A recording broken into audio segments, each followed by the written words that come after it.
Y bueno, yo quería en esta mañana, me presento, mi nombre es Miguel Ángel González, me he jubilado, gracias al Señor hay que llegar, y yo he llegado después de casi 40 años trabajando en el hospital y después de maestro. Entonces, la verdad que es una bendición y espero dedicarme más tiempo al Señor, a la búsqueda del Señor. Yo creo que el Señor nos demanda también pasar a tiempos con Él cada día y porque es necesaria la unidad, amén. Y tenemos que procurar buscarla cada uno de nosotros allí en el aposento alto también, ¿no? Allí en la habitación. Y yo quería hablar sobre la unidad. Creo que es un tema creo que el Congreso, el lema que lleva es que sean uno, que seamos uno. Entonces yo quería compartiros la necesidad de estar unidos, de la unidad. Y entonces pues le dije, alcanzando la unidad en Cristo. Amén. ¿Por qué? Porque está al alcance. La unidad ya está. Es la unidad espiritual, ¿verdad? La unidad ya está. Y vamos a verla ahora cómo se forjó, ¿no? Y ya está forjada por medio de nuestro Señor Jesucristo. Pero vámonos a Filipenses capítulo 2. Y vamos a entrar lo que es en el contexto de la palabra. Filipenses capítulo 2, del 1 en adelante. Todavía veo que se mueven hojitas por ahí. Así que dice así la palabra: por tanto, si hay alguna consolación en Cristo, si algún consuelo de amor, si alguna comunión del Espíritu, si algún afecto entrañable, si alguna misericordia, completad mi gozo sintiendo lo mismo, teniendo el mismo amor, unánimes, sintiendo una misma cosa. Nada hagáis por contienda o por vanagloria, antes bien con humildad, estimando cada uno a los demás como superiores a él mismo, no mirando cada uno por lo suyo propio, sino cada cual también por lo de los otros.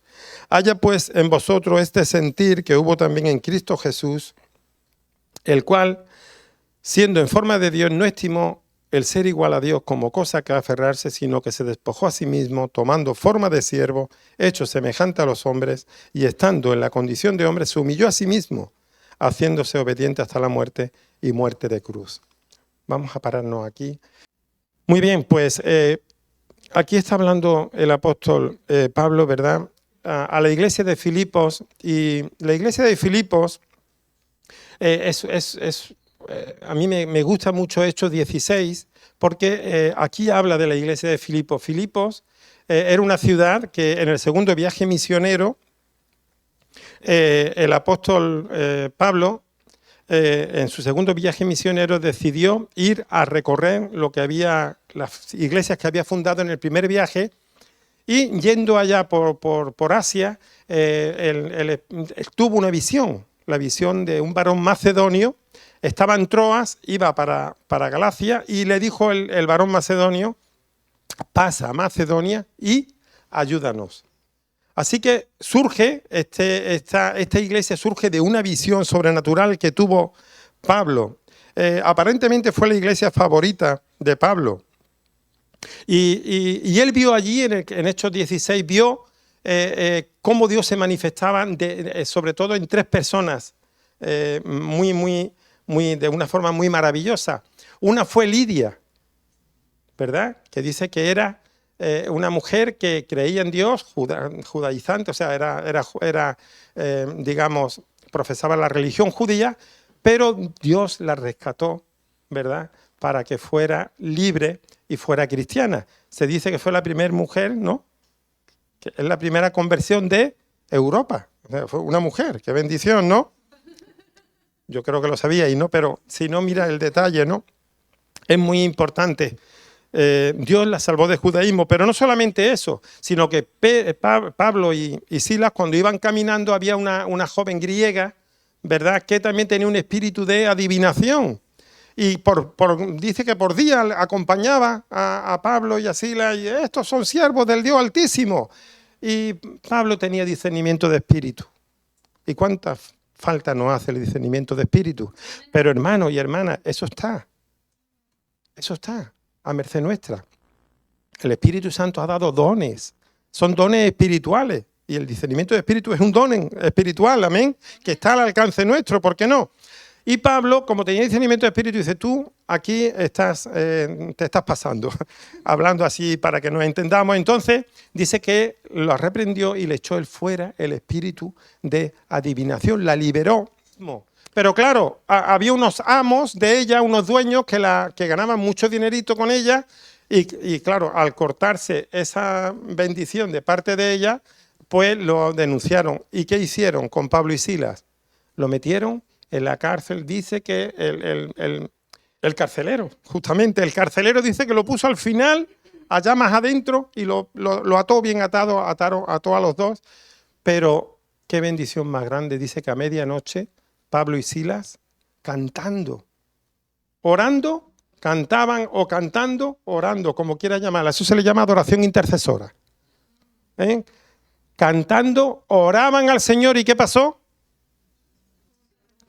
Hubo un terremoto y se rompieron las cadenas. Todo el imperio romano cayó. No hubo quien sostuviera a Pablo y a Silas. Fueron a la casa del carcelero y allí, bueno, pues se convirtió al Señor cuando se iba a matar, ¿verdad? Y le dijo, no te hagas ningún mal porque estamos aquí. Es curioso que el carcelero dice, precipitándose más adentro, pidió luz. Pidió luz. Qué importante también es que nosotros pidamos luz. Porque el carcelero entrando dice, pidió luz y dice, viendo, dice, ¿qué debo de hacer para ser salvo? Porque le dijo, no te mates, estábamos aquí. Amén. Y él también con toda su casa se convirtió al Señor. Así que son cosas muy interesantes, ¿verdad? Y es la primera ciudad, Filipos fue la primera ciudad en recibir el Evangelio y escuchar el primer concierto cristiano. ¿Vale? El dúo Pablo-Silas fueron los primeros ahí que oraron aquí en Europa para que los cielos se abrieran y desde ahí empezó a abrirse las conversiones de las personas y a acercarse al reino de Dios, ¿verdad? Unos 10 años más tarde, Pablo en la prisión de Roma escribió esta carta. Esta carta es la epístola del gozo. Y curiosamente, Pablo la escribió en la cárcel. Y él decía, gozaos. Se repite más de 15 veces. Gozaos, regocijaos.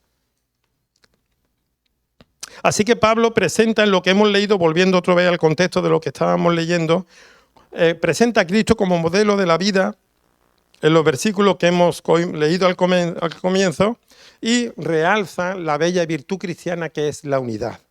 El Señor nos ha llamado a ser uno. Él, Pablo, consciente de las palabras de Jesús, cuando en Juan 17, orando al Padre, dijo, mas no ruego solamente por ellos, Juan 17, 20 y 21, mas no ruego solamente por ellos, sino los que han de creer en mí por la palabra de ellos, somos nosotros, para que todos sean uno, para que todos sean uno, para que el mundo crea. Amén. Y es importante, sí, verán, en la unidad verán el amor de Dios, en que somos uno. Así que el apóstol exhorta a esta unidad y comienza diciendo, si volvemos al versículo 1, dice, por tanto, y el sí es una condicional, es un condicional, ¿sí? Es un condicional. Lo tenemos que cambiar por puesto que o ya que. Entonces podríamos leer, por tanto, puesto que hay alguna consolación en Cristo, puesto que hay consuelo de amor, puesto que hay comunión del Espíritu, puesto que hay el afecto entrañable, puesto que hay misericordia, ¿no hemos recibido nosotros eso?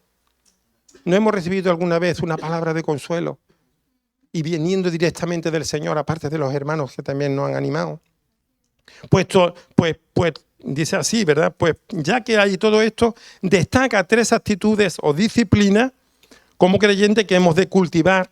Y si tratamos de hablar de disciplina, que trataríamos, mejor dicho, de ejercitar, ¿verdad?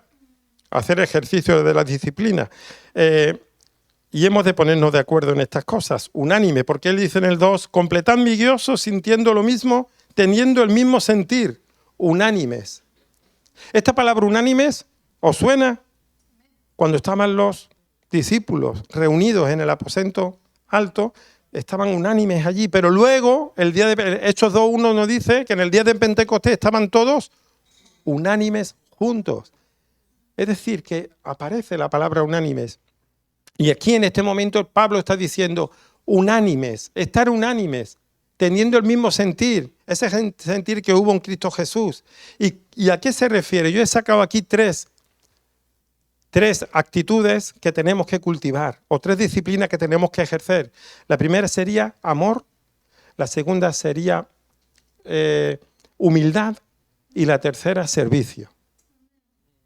Son tres columnas.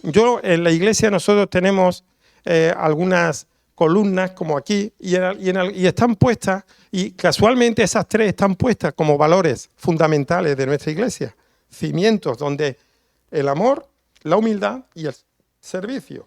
Las otras dos son santidad y humildad, ¿verdad? Así que vamos a ver un poco, vamos a profundizar, y dice aquí,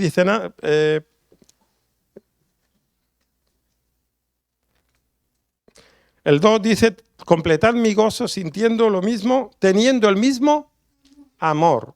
Y esto es importante. Como creyente, el amor es una expresión que debemos de desarrollar de tal manera, porque es como el rasgo distintivo. Los de fuera nos conocerán si nosotros tenemos amor los unos por los otros. Y yo a los niños, cuando les di clase de la ERE, de religión evangélica, a los niños les digo, chicos, tenemos que mostrar amor, porque ahí verán que somos discípulos de Cristo, en que tenemos amor y nos ayudamos los unos a los otros. Y eso es lo que el Señor está esperando de nosotros, ¿no? Que el amor sea el servirnos, dice la palabra, servirnos por amor los unos a los otros. Y eso es lo que el Señor está pidiendo de nosotros, ¿no? Nos hace. En Mateo, sabemos que el amor, cuando los fariseos le preguntaron a Jesús, ¿cuál es el mandamiento más grande? Jesús, ¿qué le contestó? Amarás a Dios sobre todas las cosas y amarás a tu prójimo como a ti mismo. No sé si sabéis, pero los 4 primeros mandamientos de la ley de Dios y los profetas van dirigidos a Dios. Y los 6 siguientes van dirigidos al prójimo. Por eso le dijo, los resumió en 2. Amarás a Dios sobre todas las cosas y amarás a tu prójimo como a ti mismo. La Iglesia Católica ha cogido en el catecismo, en los 10 mandamientos, coge estos 2 primeros, quitando el primero, que es no tendrás dioses ajenos delante de mí, y el segundo, no te harás imágenes de lo de arriba ni lo adorarás. Entonces eso se ha suplido, ¿verdad? Y eso no es conforme a la Escritura en Éxodo capítulo 20, por ejemplo. Así que, pero bien, dice, conocéis esto, y todos conocemos eso, todos conocían esto, pero Jesús, eso era en el Antiguo Testamento, Jesús va más allá.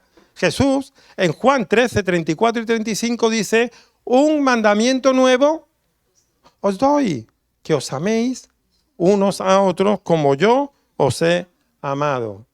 En esto conocerán que sois mis discípulos, si tenéis amor los unos con vosotros. ¿Y cómo nos enseña a amar Jesús? La constitución del cristiano, el sermón del monte es como la constitución. Igual que tenemos la constitución española, gloria a Dios, ahí no vamos a entrar, ahí está la constitución y es válida. También tenemos la constitución del cristiano y está en el capítulo 5, 6 y 7 de Mateo, que es el sermón del monte. Y Jesús va más allá. ¿Cómo nos enseña a amar? Amad a vuestros, Mateo 5:44, si queréis buscarlo. Amad a vuestros enemigos, bendecid a los que os maldicen, orad por aquellos que os ultrajan y os persiguen, ¿verdad? Entonces ese es el amor que el Señor quiere poner en nuestros corazones. Y Pablo está haciendo referencia a eso, pero Pablo más allá. Él pide en oración que los filipenses sean llenos de amor también. Mirad, Filipenses 1:9 es una oración que hizo, una oración apostólica de Pablo. Y mira la oración que hace Pablo por los creyentes, el versículo 9. Y esto pido en oración, que vuestro amor abunde aún más y en ciencia y en todo conocimiento.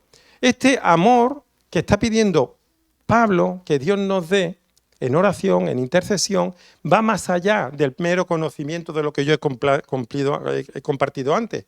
Es más una intimidad, es por revelación que el Señor quiere que estemos con Él, porque nos va a hacer cosas grandes y ocultas. 1 Corintios 2:9, cosas que ojo no vio, ni oído yo, ni han subido a corazón de hombre, son las que Dios ha preparado. ¿Para quién? Para los que le aman. El Señor está diciéndote, ven a mí, pasa tiempo conmigo, porque yo te voy a enseñar cosas grandes y ocultas. Jeremías 33:3, ¿verdad? Que tú no conoces. Y el Señor está invitándonos cada día. Mira, ya no es el creyente del Antiguo Testamento el que tenía que ir a buscar a Dios, al templo, tenía que ir, ¿verdad? Ahora no, ahora Dios se acerca a ti y se acerca a mí. Si tú estás aquí es porque Dios te amó primero. Es porque Él puso tu fijada en ti, tu mirada en ti. Tú no pedías nada, pero ¿por qué estás aquí? Por la misericordia de Dios, porque Él se acercó a ti en la persona de su Hijo Jesucristo. Y eso es lo importante. Y el Señor está pidiendo, pasa tiempo conmigo, pasa tiempo conmigo porque yo quiero revelarte. Quiero, como dice, para que aprobéis lo mejor, versículo 10, para que aprobéis lo mejor, Dios quiere darte discernimiento. Y lo tiene que hacer en esa comunión íntima contigo. Y es por revelación. Yo una vez, no sé si alguna vez os ha contestado el Señor. El Señor puede contestar al momento, ¿verdad? Puede contestar un poco más tarde.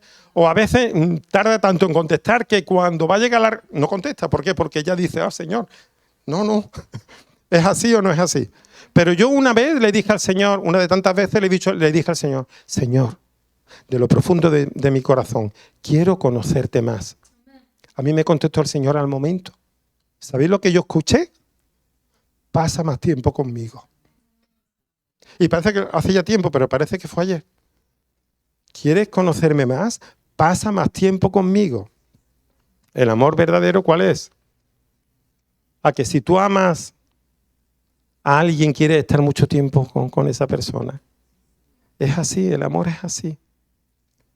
Así que para mí fue una lección. Me contestó al momento, pasa más tiempo conmigo. Deja cosas y pasa más tiempo conmigo. Y estaba hablando a nivel personal. El Señor te invita a nivel personal a que pases más tiempo con Él. Te enseñará cosas grandes, cosas ocultas, cosas que no han subido a corazón del hombre, pero las tiene preparadas para los que le aman.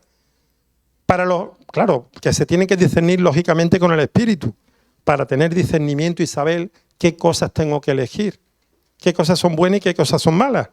Porque ¿qué nos está pasando en este último tiempo? Que a lo bueno se le está diciendo malo y a lo malo se le está diciendo bueno. La iglesia se tiene que levantar en poder y en discernimiento y en amor.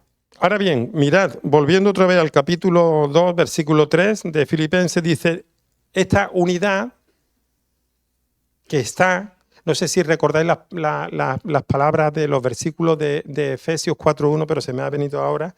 Dice el versículo, capítulo 4 de Efesios. Mirad Efesios 4, hablando de la unidad del Espíritu, dice Pablo, pues yo preso en el Señor os ruego que andéis como es digno del Evangelio o de la vocación con que fuisteis llamados, con toda humildad y mansedumbre, soportándoos con paciencia los unos a los otros, solícitos en guardar la unidad del Espíritu en el vínculo de la paz. O sea, que esta unidad del Espíritu ya está, tenemos que guardarla. Y hemos visto uno de los ejercicios o de las disciplinas que tenemos que ejercitar es el amor, ¿vale? Y Filipenses 2.3 leemos, nada hagáis por contienda o por vanagloria. Es decir, que esta unidad no se puede conseguir a través de contiendas y vanagloria o vanagloria. Y la verdad es que es una tarea que tenemos que educarnos, ¿verdad? Porque ahí nos hace falta el segundo ejercicio, ¿no? Que sería la humildad. Tenemos que desarrollar la humildad, la misma humildad que Jesús nos enseñó. Él dijo, aprended de mí, que he hecho fuera demonios, que libero o sea, que tengo liberación, que aprended de mí, que enseño muy bien la palabra, aprended de mí que soy el camino, la verdad y la vida. No, él que dijo, aprended de mí que soy manso y humilde de corazón y hallaremos descanso para nuestras almas. Y la verdad que necesitamos esta segunda disciplina, que es la humildad. La humildad, como dice aquí, es estimar a los demás como superiores a ti mismo. ¿Y qué trabajo nos cuesta, no? Mirad, ¿sabéis por qué? Sí, sabéis por qué. Porque aunque nosotros somos redimidos por la sangre de Cristo, somos justificados, perdonados y aceptados, la carne no se va. La carne está en nosotros. Ojalá cuando nos convirtiéramos, ¿verdad? Nos hemos convertido, hemos hecho de corazón nuestra oración de fe, hace la carne y se va. No, la carne no se va. La carne está. Madre mía. La carne está. Pero gloria a Dios. Que la cruz como está. Vacía. ¿Sabéis para qué? Sí, sabemos para qué. Para crucificar mi carne con mis pasiones y mis deseos. Yo la pongo ahí. Y eso nos enseña el apóstol. Crucifico mi carne con mis pasiones y mis deseos y la pongo en la cruz. La cruz está vacía, pero es para eso. Tenemos que intentar andar en el Espíritu. La bella joya, ¿no?, que es el capítulo 8 de Romanos, viviendo en el Espíritu. Yo no me canso de leer viviendo en el Espíritu, el capítulo 8. Porque dice el 2, porque la ley del Espíritu de vida en Cristo Jesús, mirad bien, porque la ley de vida del Espíritu de Cristo Jesús me ha librado del poder del pecado. O sea, ¿qué quiere decir esto? Que hay una ley en mí que me da poder para vencer el pecado. No el pecado, sino el poder del pecado, cuidado. Porque el pecado no se va, el pecado siempre quiere salir. Aquí estoy yo, aquí estoy yo. Pero la ley del Espíritu de vida en Cristo me dice, tú te someto. Tú te sometes a mí. Porque yo tengo la ley del Espíritu que me va a hacer más fuerte para poder soportar y vencer la ley del pecado que mora en mí. ¿Lo entendemos esto? Es muy importante, porque eso me pone en una disposición de ser humilde. De ser humilde. O si no, como dijo Juan el Bautista, es necesario que Él crezca. ¿Os acordáis cuando vinieron los discípulos? Jesús! Mira, Jesús está... Nuestros discípulos, muchos se están yendo con Él. Juan, ¿y qué dijo Juan? Juan, ¿qué dijo? ¿Os acordáis con esa humildad? ¿Qué dijo? Es necesario que Él crezca y que yo mengüe. Eso es para nosotros también, hermanos y hermanas. Que Él crezca en nosotros y que nosotros menguemos. Platón, ¿os suena? Sí. Platón definió la humildad como aquel estado mental que se somete al orden divino del universo y no se empeña en exaltarse a sí mismo. Esto es una revelación. Porque está hablando de Dios y está diciendo eso, está diciendo, lo vuelvo a repetir, aquel estado mental que se somete al orden divino del universo y no se empeña en exaltarse a sí mismo. Sin embargo, apreciamos que el mundo no valora mucho la humildad. El ser humano es cada vez más egoísta. Somos más egoístas cada vez, hay mucho egoísmo. Se dice que lo contrario de egoísmo es odio, ¿verdad? Pues yo cuando empecé a leer la Biblia, que hace ya 30 años, me di cuenta que lo contrario del egoísmo, del amor, no es odio, es egoísmo. Primero, yo, después, yo y al final, yo. Pero egoísmo que para Dios se traduce en rebeldía y orgullo. Cada uno vive como le parece. Lo lamentable es que esta idea del mundo también se puede meter en las iglesias y que de hecho se mete en las iglesias. Igual que el pueblo de Dios, ¿os acordáis en Jueces? El ciclo de Jueces, no sé si os acordáis, pero el pueblo de Dios hacía lo malo, Dios levantaba una nación, lo derrotaba, lo sometía, pedían perdón, se arrepentían de corazón y otra vez a seguir viviendo, a seguir adelante, ¿no? Pero según se repite varias veces, se dice que el pueblo de Dios, el pueblo hacía lo que a bien le parecía. Y aquí en las iglesias, desafortunadamente, andamos muchas veces haciendo lo que nos parece. Y me da temor porque hay tan poco discernimiento que no vamos a saber distinguir entre lo bueno y lo malo. La iglesia se tiene que levantar en Cristo, tiene que despertar. La mentalidad como hijo de Dios es nuestra dependencia en todo del Señor. No podemos dar fruto ni honra al Señor ni nada que tenga valor permanente sin la ayuda de Dios. Él nos dijo en el capítulo 15 de Juan, ¿verdad? Separados de mí, nada podemos hacer. Y ahí nos da un ejemplo de humildad. Dice, no me elegisteis vosotros a mí, dice Jesús. Creo que en el versículo 16, no me lo sé exactamente ahora, pero en uno de los versos dice, no me elegisteis vosotros a mí, sino que yo os elegí a vosotros y os he puesto para que vayáis y llevéis fruto y vuestro fruto permanezca. Él, a mí eso me da humildad, me digo, ¿a dónde voy? ¿A dónde voy? Y además continúa, para que todo lo que pidierais al Padre en mi nombre, yo os lo dé. Es una promesa. Y hoy, en esta mañana, tenemos que apropiarnos de las promesas de Dios. No el rato que vamos a estar. Yo animo a que nos apropiemos de las promesas de Dios.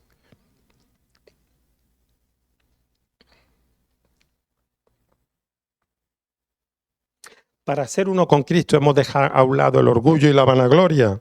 Nada hagáis por contienda o por vanagloria. ¿Por qué? Porque mira, la vanagloria es una exaltación de sí mismo y del amor propio, que se cree superior a los demás por sus propios méritos y logros.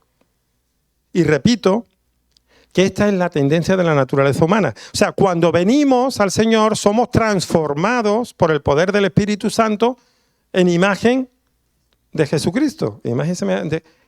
Nosotros tenemos una nueva naturaleza. La naturaleza pecaminosa, la vieja naturaleza, hay que dejarla fuera. Aquí son hechas todas las cosas nuevas. Tú tienes la naturaleza de Cristo. Somos participantes, como dice Pedro, de la naturaleza de Cristo para andar en victoria. Somos transformados.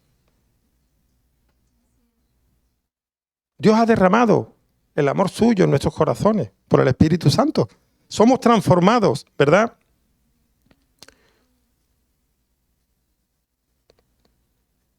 Pero tenemos que superar el deseo de reconocimiento. El mundo se mueve. Tanto tengo, tanto valgo. Hoy día ya los jóvenes con la era de la digitalización, a la cual ya los que peinamos canas, aunque yo no tengo muchas, pero ya nos dan 7 vueltas, ¿verdad? Aquí los chicos, de verdad, nos dan, pero es una bendición, ¿verdad? También que ellos estén también aprovechando el tiempo en lo bueno, ¿verdad? Porque todo tiene todo tiene su mal y su bien en esta vida, ¿no? Pero es importante que hoy es tantos seguidores tengo, tanto valgo. Y sabéis, hay un deseo en el corazón del ser humano siempre de ser reconocido. Eso no se puede evitar. ¿Sabéis? Yo le llamo el efecto Nimrod. ¿Os acordáis de Nimrod? Aquel que en Génesis, ¿no? Génesis capítulo 8 creo que es, Nimrod. Vamos a ver. No, capítulo 8, no, capítulo 11. Ya había pasado el... Sí. Mirad, pues Nimrod fue uno que se levantó, un poderoso en la tierra que se levantó y no tuvo otra cosa. Génesis 11:4 dice que la maldad se aumentó en la tierra otra vez, ¿no? Después del diluvio, la gente otra vez volvió a hacer lo malo, pero se levantó un poderoso en la tierra que tuvo una idea, dice, edifiquemos una ciudad y una torre, y con esa torre, la torre de Babel, ahora sí, lleguemos ¿a dónde? Al cielo. Pero mirad lo que dice, yo me lo sé de memoria, pero dice, y hagámonos un nombre para ser reconocido en toda la tierra. Entonces, el mundo hablaba una sola lengua. Y ahí es muy ilustrativo que dice que desde el cielo, dijo Dios, descendamos, porque esta gente no para, no van a parar. Y es curioso porque el texto dice descendamos, en el original dice descendamos. ¿Con quién estaba Dios? Con el Hijo, efectivamente. Los tres son desde la eternidad y hasta la eternidad. Jesús estaba desde antes de la fundación del mundo con el Padre. Y ahí le dice el Padre, descendamos y confundamos allí sus lenguas, porque es que si no, esta gente no van a parar. ¿Vale? De ahí dio lugar a las lenguas, los idiomas en el mundo y a las razas. Eso ya habría que profundizar, pero no sé Luego, si queréis, yo os puedo explicar más, pero no viene aquí, ¿no? En el sentido de... Pero ahí dio lugar las lenguas, los idiomas en el mundo y las razas también. Así que el efecto Nimrod es un problema. Es el deseo de ser reconocido, adulado. A quien no le gusta que te digan esto, que te digan lo otro, pero la verdad es que el problema que tiene el ser humano es existencial. Es existencial. Dios nos ha hecho con alma, con cuerpo y con espíritu. Y el espíritu solamente lo llena. ¿Quién lo llena? Dios. Cuando Dios hizo todos los 6 días, al séptimo descansó, los 6 días de la creación, ¿vale? El sexto hizo los animales, pero también hizo al hombre. Y dice que sopló aliento, el rujá, espíritu de vida. El único que tiene espíritu de vida es el ser humano. Nosotros, y ese espíritu que está dentro no se llena con nada. La gente está confundida. Porque necesitan. Hay un vacío interior que necesita ser llenado. Y se llena normalmente con lo material, con lo que tenemos a mano. Pero nos damos cuenta que las personas se van 1 mes, 2 meses, se van a cruceros y a los 6 meses, vienen muy bien, pero a los 6 meses yo tengo amigos que tienen que ir, conocidos que tienen que ir otra vez, porque ya el problema es existencial. El vacío interior, el espíritu solo lo llena Dios. Y eso es así. Por eso Jesús hace la invitación, venid a mí los cargados y trabajados, que yo os haré descansar. Y aprended de mí. Otra vez nos lo dice, que soy manso y humilde. Solamente el reposo lo da Dios. El reposo espiritual lo da Dios, no lo da nadie más. Solamente se encuentra en Dios. Pablo nos anima y exhorta a que una forma de andar en humildad es estimar a los demás como superiores a nosotros mismos. O como dice Romanos 12:3, nada hagáis por contienda en cuanto no tengamos más alto concepto de cada uno que el que debamos tener. Yo tengo que alegrarme de mi hermano. Yo tengo que alegrarme de los dones que Dios derrama. Mirad, somos un cuerpo. La cabeza es Cristo y nosotros somos el cuerpo de Cristo. Y somos todos miembros los unos de los otros. Y Dios dice que ha derramado dones para edificación de su iglesia. Si un hermano tiene un don de profetizar o de sanidad o de consolación que tanta falta hace, yo me tengo que alegrar. Y ese don que se lo da un hermano aquí, por ejemplo, ese don no es solamente para la iglesia local. Para mí, yo entiendo que tiene que ser para la iglesia en general. Somos una sola iglesia. Y yo me tengo que alegrar del hermano. Yo no puedo estar, como pastor, no puedo decir tú aquí no te muevas, tú aquí nada más, no te vayas para allá. No, ni puedo estar así, ni puedo tener yo envidia de mi hermano porque esté usándolo el Señor. Me manda el Señor a orar por él.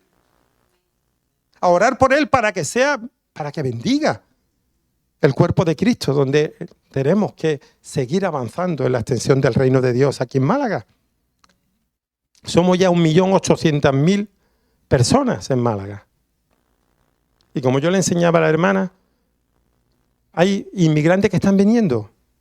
Muchos inmigrantes, gloria a Dios por ello. Porque nos tenemos que acordar que también nosotros fuimos extranjeros, dice Dios en el Antiguo Testamento. Acordaros de que el pueblo judío fue extranjero y tenemos que bendecir a los extranjeros que vengan y a los inmigrantes. Hombre, no vamos a estar de acuerdo con aquellos que vengan haciendo lo malo. Eso no. Pero qué bendición. O sea, y yo le decía a la hermana, ¿nosotros vamos de misiones? No. Como España es un país misioneramente pobre, ¿o no? ¿Cuántos están de acuerdo? Pobre, ¿verdad? Los que somos mayores ya vemos que... Pues ¿qué hace Dios? Pues mira qué bendición. Dice, bueno, ustedes no vayan allí a África, pero ahora los traigo aquí. Y es una bendición. La pregunta que se hace en cuanto a la humildad es que nuestra actitud debe de ser relacional. Los unos con los otros. Dios no nos ha llamado a ser una religión, nos ha llamado a tener una relación. Y los hermanos, la iglesia tiene que ser relacional. Se repite más de 80 veces, repite Pablo, los unos a los otros, perdonando los unos a los otros, amando los unos a los otros, servir los unos a los otros, orar los unos. Hay más de 70 veces. Entonces, es importante reconocer que ante esta actitud ante esta demanda de relacionarnos los unos con los otros, la pregunta que nos tenemos que hacer es, ¿estamos valorando, estimando, preocupándonos por los intereses de los demás? ¿O estamos caminando cada uno por nuestra cuenta, pendientes de nuestro egoísmo y no atendiendo las demandas de lo que se nos pide? ¿Somos cristocéntricos o somos todavía egocéntricos? Porque el ego, está bien que lo tengamos, pero el ego tiene que salir si tenemos un círculo, el círculo del medio, antes de yo venir a Cristo, yo era el primero, el ego, yo. Pero ese yo tiene que salir fuera y ahora tiene que estar Cristo.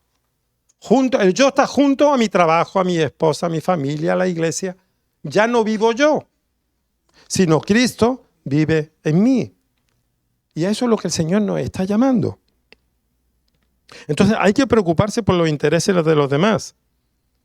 También, el versículo 4 de Filipenses 2,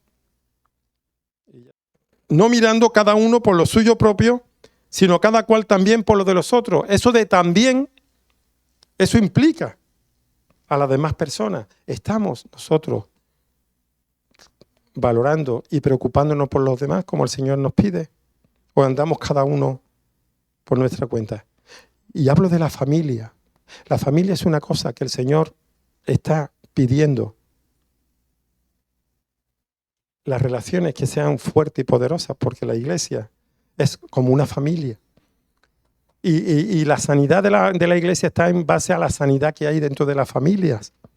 La familia tenemos que preocuparnos los unos por los otros. Mirad, hay un testimonio que quiero leer dentro de esta parte y dice así, lo voy a leer y así va más rápido. Hay una historia real de un famoso historiador de Escocia, también era filósofo matemático, se llamaba Thomas Carlyle. Se casó con su secretaria, esto es del siglo XIX, pero es un testimonio muy poderoso en cuanto a examinarnos a nosotros mismos.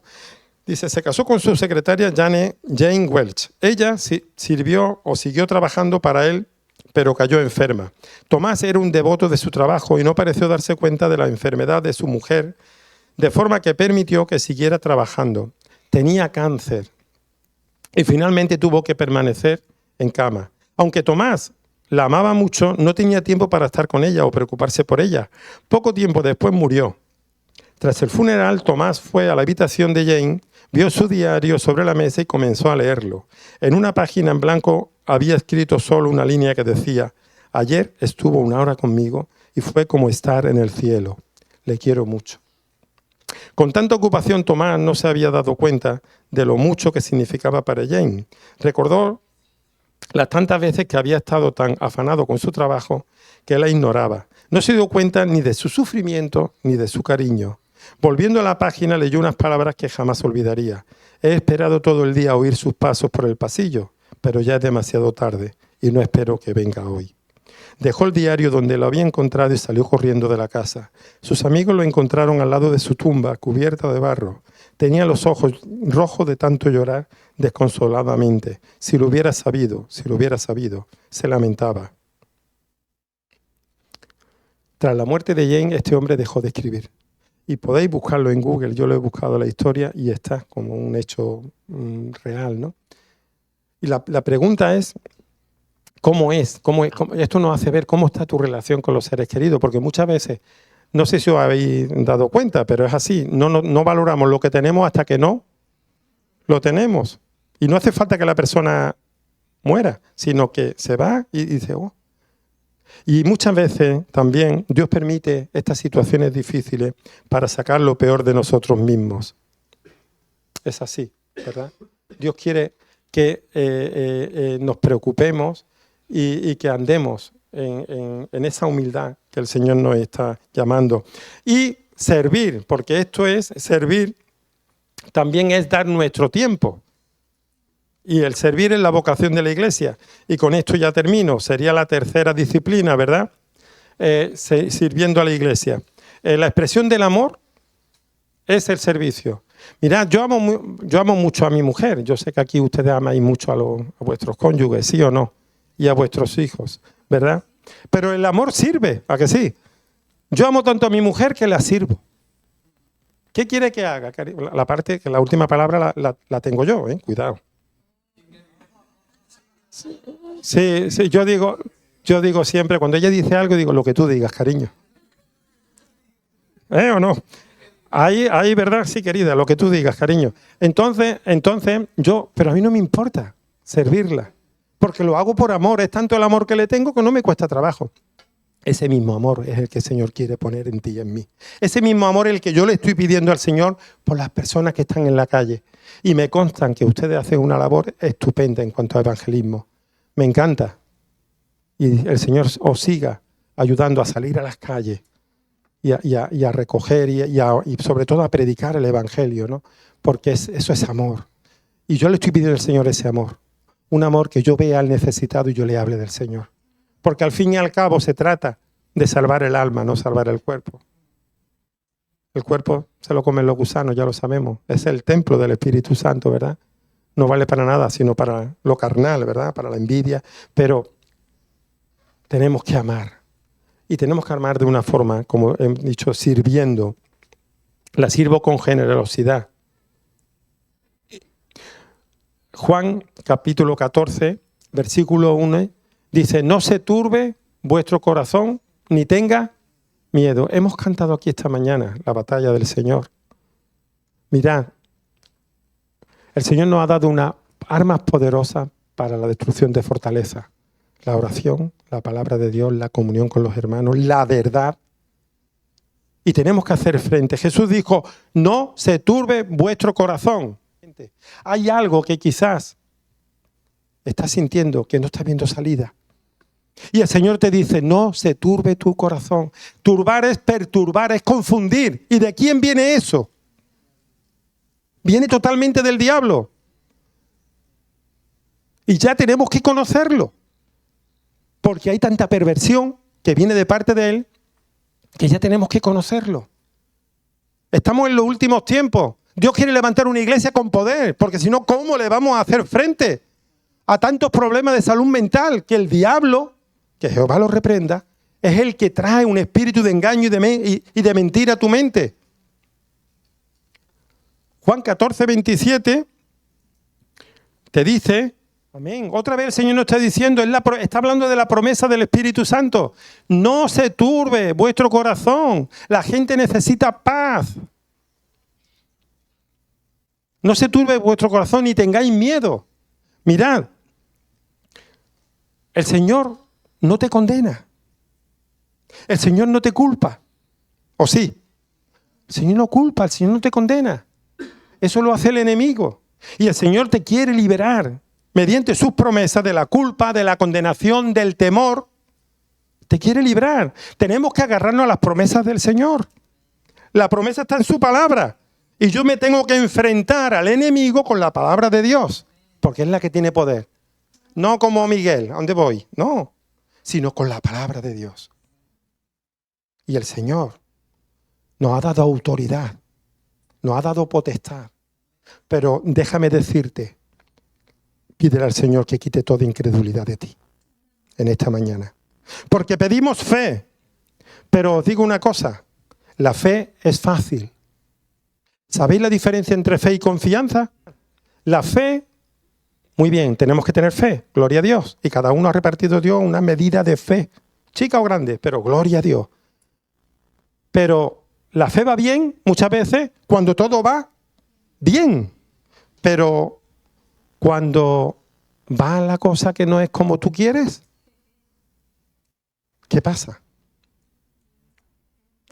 Ahí es donde aparece la confianza. Si tú eres un verdadero hijo de Dios y tú crees en las promesas de Dios y tú crees, Romanos 12:2, que todo ayuda bien a los que aman al Señor. Bueno, no es Romanos 12:2, es otro, pero bueno, sí, el texto es, todo ayuda bien a los que aman al Señor. Pero no te quedes ahí, eso es fe.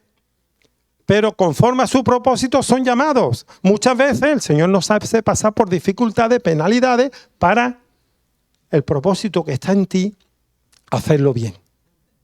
Entonces, ¿qué decimos? Cuando la fe va todo bien, bien, gloria a Dios, pero cuando empieza la cosa a ir mal, ahí es donde tenemos que echar mano a la confianza. Porque yo sé que mi Redentor vive. Yo sé que puedo hacer luchar con el aleluya. Aleluya. Amén. En el nombre de Jesús. Esa confianza me hace a mí estar firme cuando las cosas vayan mal. ¿Por qué? Porque sé que al final Dios obra para bien. Aunque yo no lo entienda, aunque yo esté pasándolo mal, yo sé que mi Redentor vive, como dijo Job, ¿no? Y yo sé que al final, Él, aunque esté en la tempestad, pero tengo la confianza de que Él me va a sacar adelante. Gloria a Dios. Y esa es la diferencia entre fe y confianza. Yo eso lo he vivido. Y no hay cosa mejor que vivirlo para poder contarlo. Cuando las cosas vayan mal, no tengas temor, no tengas miedo, no te culpes. Todo el mundo necesita ser aceptado, amado y aceptado. Y eso es lo que está buscando la gente de ahí fuera. Tenemos que tener claro que Dios nos quiere usar para la extensión de su reino ahí fuera. Pero haz uso de la fe más la confianza. Confía en el Señor y Él hará. ¿Sabéis lo difícil de esto? Y con eso quiero terminar. Es que tú cuando oras al Señor, el salmista David, que era un experto en esto, decía, ora a Dios, confía en Él y Él hará. Pero muchas veces tienes que confiar y tienes que esperar. Y el que espera se desespera. Y eso nos pasa a nosotros, ¿entiendes? Así que ora a Dios. Yo tengo un cuadro. Tardamos, yo me casé, nos casamos, mi esposa y yo. Estuvimos 3 años sin hijos y dijimos, venga, vamos a tener hijos. Venga, bien. Siendo cristiano, y bueno, y pasaron 10 años, y pasaron los años, un año, otro año, y no se quedaba embarazada. Fuimos a los médicos porque creemos, mucha oración, pero también los médicos Dios los ha puesto, vela por la ciencia, ¿verdad? Fuimos a los médicos a los 5 o 6 años de no quedarse embarazada y nos hicimos pruebas los dos. 1 año y medio haciéndonos pruebas, de 0 a 3, ella un 3 y yo un 3, es decir, estupendo. Entonces le dijeron a María, mi mujer, mira, la doctora le dice, muy buena, la verdad que la mujer es un dulce, le dijo, oye, ¿por qué no piensas en hacerte la inseminación artificial? Porque claro, con la edad que tiene, 35, 36 años, pues cada vez, eso lo se ve en las mujeres, la fecundidad cada vez va a ser menor, ¿verdad? Y entonces mi mujer dijo, no, porque si estamos bien los dos, será cuando Dios quiera. Pues pasaron otros 4 o 5 años. Pasa que yo tengo una mujer de fe. Yo decía, Dios mío, no voy a ser padre. Pero, ¿sabéis lo que pasó? Que el Señor ya vino. Y entonces a mí me dio el Señor un texto, bueno, y ahora tenemos 2 hijos, ¿no? Pero vino en el tiempo de Dios y honrando la fe de mi mujer, porque ella dijo, he tenido un sueño de que voy a tener un hijo. Y así se agarró al sueño. Mirad, los dones espirituales, el Espíritu Santo derrama sueños, derrama visiones. La palabra de Dios, por ahí podemos empezar por la promesa, ¿no? Dará sueños y visiones, dará sueños a los ancianos y visiones a los jóvenes, ¿no? Y entonces ella tuvo, y efectivamente. Entonces yo puse un cartel, como lo hice en forma de cuadrito, y puse, ora a Dios, espera en Él y te sorprenderá. Pero lo difícil, como digo, es esperar. Así que quiero terminar con esto, animándote a que entregues al Señor tu carga, tu necesidad en esta mañana y puedas. El Señor nos ha hecho libre, te ha hecho libre. Y toda condenación, toda culpa. Jóvenes, pero el Señor está con vosotros. El Señor está con vosotros como poderoso gigante. El Señor os llene también a los padres de sabiduría. Y nos hace falta gracia, ¿verdad? Para poder educar a nuestros hijos. Pero ánimo porque el Señor va con nosotros. El Señor está con nosotros. Amén.